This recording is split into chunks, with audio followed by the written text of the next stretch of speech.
Hi, I'm Debbie, and welcome to Divine Destiny with Debbie. Today we're reading for April 11th, 12th, 13th, and 14th, Monday through Thursday. Now, I'm going to use some of my Redley Valentine decks. I am going to use my Archangel Power Tarot cards for the main reading. I will pull one from my Guardian Angel cards. I will also pull one from my Emily Anderson Crystal deck. Now, for the introduction, which this is the introduction, and I will put a timestamp so you can bypass the introduction, I will be using my traditional Waite Rider Tarot and my Osha Zen Tarot cards. Now, I have prayed, meditated, and infused all the decks with Reiki energy, but remember, this is a general reading. It may or may not resonate. Take what you like, leave the rest. I am an intuitive channeler. I open myself to higher power, and my job is to just deliver what comes through. Try not to understand it too much.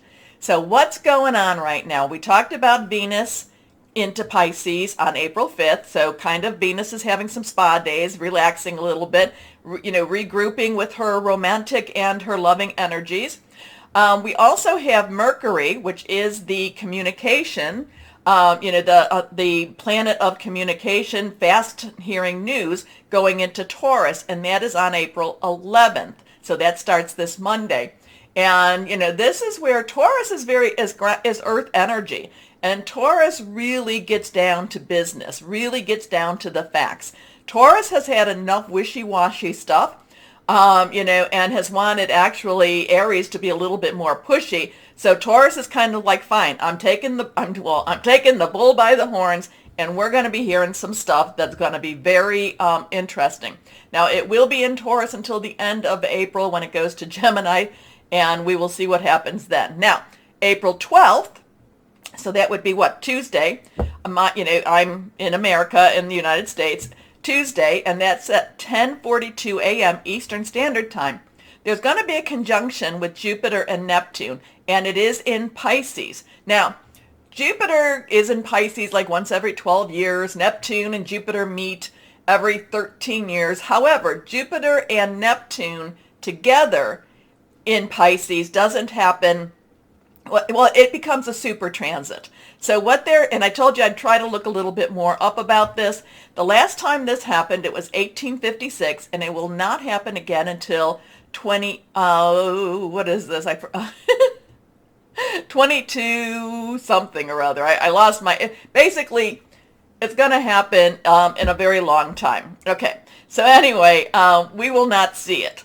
Jupiter is about growth and good luck. Neptune, intuition and dreams. Pisces is mysticism and transformation. So it's going to be a very interesting time. Many of the people who have, that I was reading and learning about this say that it's going to be a wonderful day for good luck and for really, really putting out your intentions. Now, we are still in that waxing moon, so we are requesting. This is about you putting it out there and really wanting what you want. Now, this is also something that my earth energies do more than, and a lot of my air probably do. Make your dream board. Put your dream board together. Put it out there and, look at it. And if you can't put a dream board, then write down what it is you've been wanting, what it is you've been hoping for. Now, of course, I wouldn't be me if I didn't say, well, the last time this happened was in 1856. So to me, that's kind of like, oh yeah, we were kind of entering into some civil unrest in the United States. But, like I said, there's a lot of people, there's a lot of very good bloggers that are saying this is a wonderful day, wonderful time to make your intentions and put out your requests. Now, Mars will be entering Pisces, so it is following Venus, but it's going to be happening on April 15th. And I know that we're not into that yet, but we're leading up to that. So Mars in Pisces may be a little bit weird because Pisces, again, mysticism, transformation, and Mars is very much that Aries energy that let's get this done, or let's try to get this done, or let's be a little bit more aggressive. And then, Pisces comes along and kind of messes with Mars energy a little bit. We do enter the full moon period which will be in Libra. That'll be April 16th at 14:56 or 2:54 p.m. And then, of course, we are coming closer to when we start our Taurus season, April 19th. So lots of weird energies happening. Again, I do this 12th, 13th type with Jupiter and Neptune and in Pisces does appear to be very, very positive. We will see what we will see with this. I do think that we should definitely, because we're getting closer and closer to that full moon, definitely start putting out our intentions, our requests. Remember, the full moon is about release, relinquish, and request. So now, okay, here we go. We have a couple of cards that flopped out, and interesting with this. Let me shuffle and pull the third card. Now, this could be, because this was on top of this, so I think we're going to put this like this.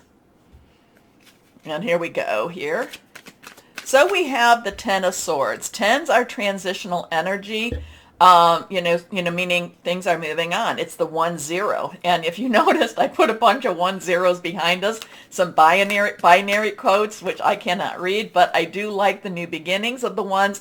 I do like the source energy of the zeros.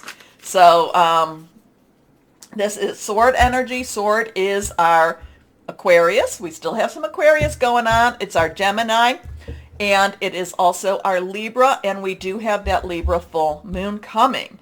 So now the Ten of Swords kind of has a dual meaning to it. Let's see if I don't want to break my little thing here because it's broken and it's being held by super glue right now.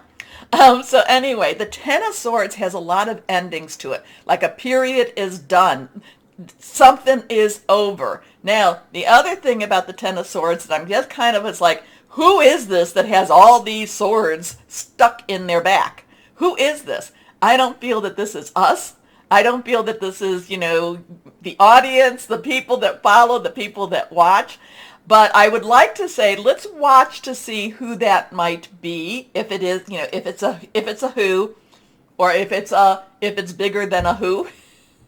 Anyway, but this has endings to it. Again, thought processes, hearing news, making plans, just kind of generally intellectual energies, kind of learning new things or letting go of old things, mind games, mind thoughts.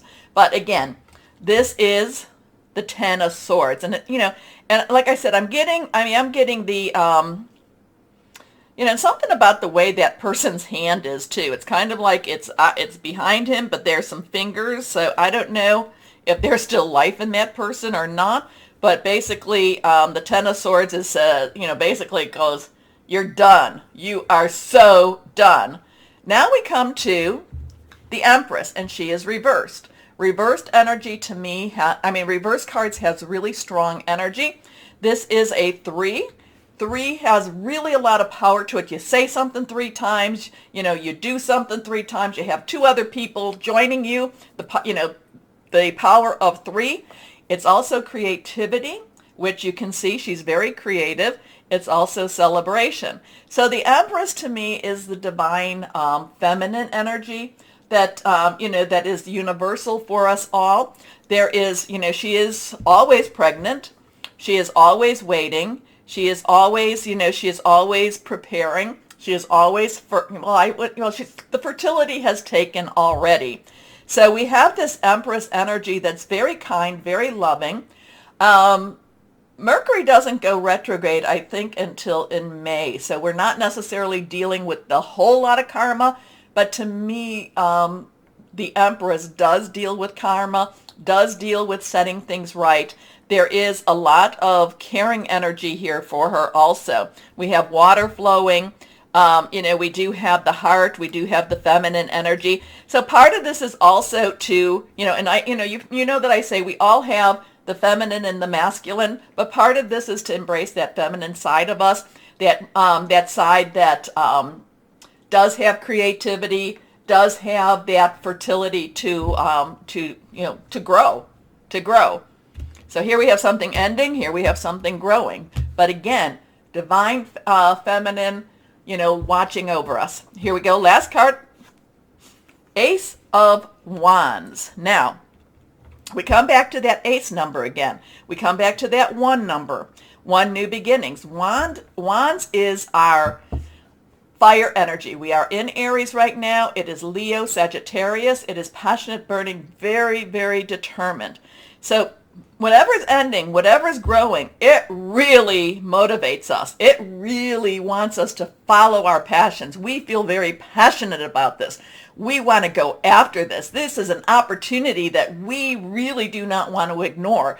And this is, remember, this is for the general universe or the general world. We don't want to ignore, but it's very passionate. And it's very, to me, this is a divine energy. You see the hand coming from the nowhere, and it's kind of like follow your passions. Here's a new passion. Here's a new opportunity. Now, the two signs we did not talk about is our water sign, which is our cup sign, and that is our Cancer, Pisces, Scorpio. Remember, we have Pisces, things going on in Pisces right now. It's very fluid, very emotional. It's very spiritual energy, too. The other is our earth energy, and I talked about we're going to be going into Taurus in another week or so, right? Another week. And that is that's our earth energy, Taurus, Virgo, Capricorn, our money, our job, our career, okay? Or possibly even our home. So now I won't have to talk about those. Remember any of the numbers, look those up. So we have a 1031, 1301.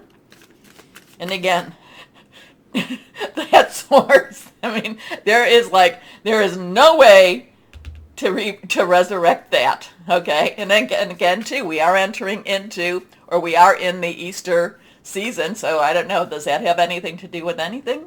Who's to say? Here we go. Let's go on and see what we have. Osha Zen Tarot, what words of advice for the world, for the universe, for us? Here we go. Friendliness. I like that. Friendliness.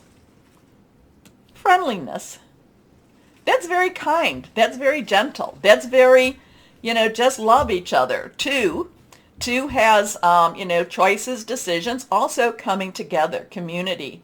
And this is the advice, friendliness. So, I'm always intrigued when the world is the way it is, and we get some lovely cards like this, the Empress and the Ace of the Ace of Wands at least. This one, it does mean to me, it is moving on. It's like no more time to move on. So, I like it. Okay, so my wonderful people out there, please take a moment to share the videos. We need to share the video. To share, click on the bell for notifications because you help keep my channel growing and you help me keep me on air. Okay, so I will be starting. Is there anything else I want to tell you? I don't think so, except why don't we start the videos, your videos now. Bye-bye. And hello to my sweetheart Scorpios. How are you? Oh my gosh, I do love your energies. I love your whimsicalness too. So let's see what we've got going on for this weekend. Not this weekend, this week. Okay, Knight of Michael. Something's changing, and something's changing pretty quick for you. Knight's underlying energy is our fire energy. We're still in Aries. It's Leo, Sagittarius, passionate, burning. Very committed energy, but Michael is our sword energy. It's very much air energy, Aquarius. Libra, remember we have that Libra full moon coming where there might bring some balance. It's also Gemini energy. But Michael, the Knight of Michael has a lot of fast moving, and you got to make some decisions. You got to make some decisions really, really quickly. It's kind of like, again, I always use the job thing. It's kind of like, you're told on Friday that you need to move on Monday. I get the job and the moving for you all the time. There's things that happen that you don't really have the control over, and it kind of ticks you off a little bit. You might want to stop and say, hey, wait a minute, whoa, wait a minute, what's happening? It's happening too quickly. However, this energy is very quick. It's very pushing forward. Opportunities come and they go like that. So again, I'm always saying, preparation to meet opportunity is the definition of luck. And this might be one of those times, but something changes. It's like it changes overnight. It changes extremely quickly. You have to be ready for this change. And I do feel like it's like, we need you to move right away. We need you to get out. We need you to go find a new place. It's that type of quickness for you. And, if you were procrastinating, if you haven't been, keeping on top of whatever, it's going to be very hard. It's going to be a very harsh energy. However, if you've been just kind of like, using your intuition, knowing that these changes were coming, you're going to be very successful with however this change. It's like, okay, I got to move. I've got my place already picked out.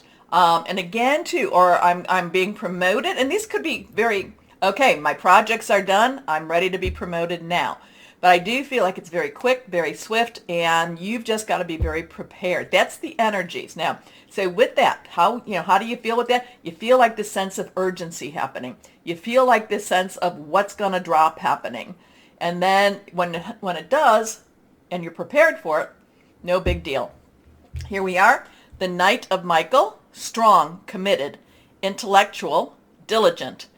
Time to move quickly. Choose logic over emotion. Sudden changes. Your next card here is the Nine of Ariel. This is lovely. Cancer just got this too. So if you have any Cancer in your natal chart, take a look at that. Nines have that, let's wrap it up. It's done. Put a bow on it. This is now what it is. Ariel is our earth energy. It is our job, our career, our money energy, our home energy. This is dreams come true. Like I said, if you were ready for a promotion, if you're ready for a new whatever, lodging, if you're ready, it's like it just goes on for you because this is a dream comes true. This is a dream come true. Okay? Now, this is like the wish card, except the wish is water energy. It's your energy. It's more metaphysical energy, spiritual energy. This is more, I can hold it, touch it, taste it, see it energy. Your dreams are fulfilled. Hard work leads to great success. A love for the beautiful things in life.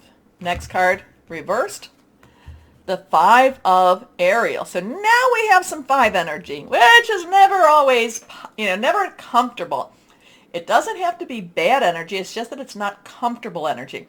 Five is about change, positive or negative change. It doesn't matter. Change is change is change. Again, it's Ariel. It's in that earthly plane.